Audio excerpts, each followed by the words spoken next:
Hi, welcome to the Leadership Loft. It's me again, Stephen Mather. On this channel, I answer questions from my thousands of online leadership and management students, as well as common queries I get from people that attend my programs in person. So, telling a team member that their performance is not meeting the required standard can feel daunting. So, what's the best way to do it? And is it time to bin the feedback sandwich, sometimes known as the bullshit sandwich? That's the topic of today's leadership questions answered.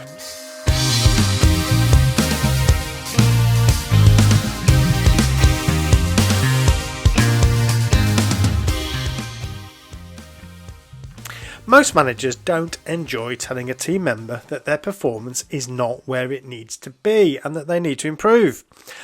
Okay, some might like it, but in my experience, they are a minority. But whether we like it or not, sometimes we have to have that conversation. First of all, just to be clear, I'm not here talking about feedback during a formal review or appraisal. I'm talking about an area of performance that you need to deal with right now. Related to this point, it's not a good idea to wait until the formal performance review before you raise issues. My advice is to deal with things immediately or as soon as possible. Telling someone that you're not happy with something they did 2 months ago is less than optimum for obvious reasons. So how do you give feedback about not meeting performance requirements? Well, here are 4 things to get right. 1. Know what outcome you want from the conversation. 2. Be clear. 3. Use evidence. And 4. Make it an adult-to-adult conversation. So, firstly, understand yourself what you want to see as an outcome of the conversation, both in the short term and the long term.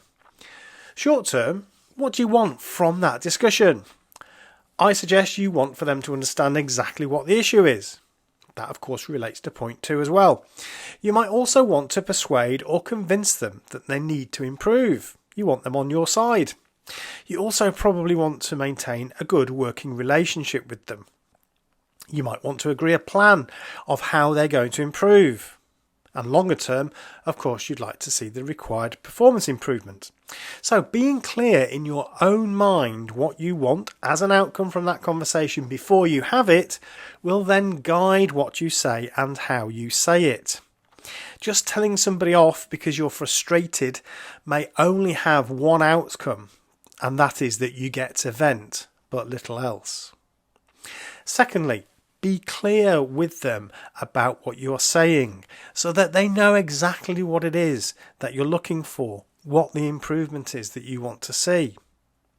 And this is where the so-called feedback sandwich can sometimes go wrong.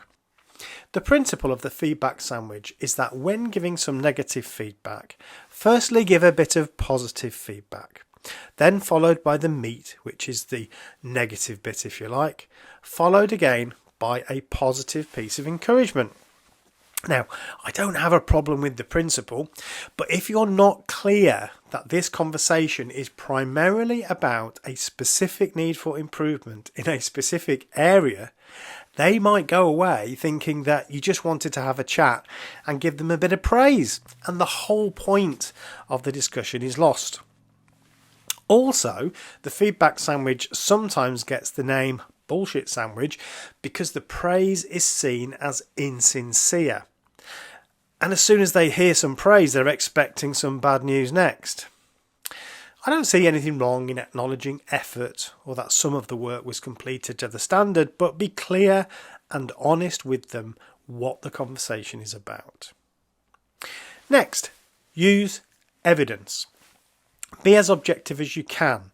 If it's about numbers, great, have the numbers to hand. Use the data to explain the performance requirements and why they're not reaching them.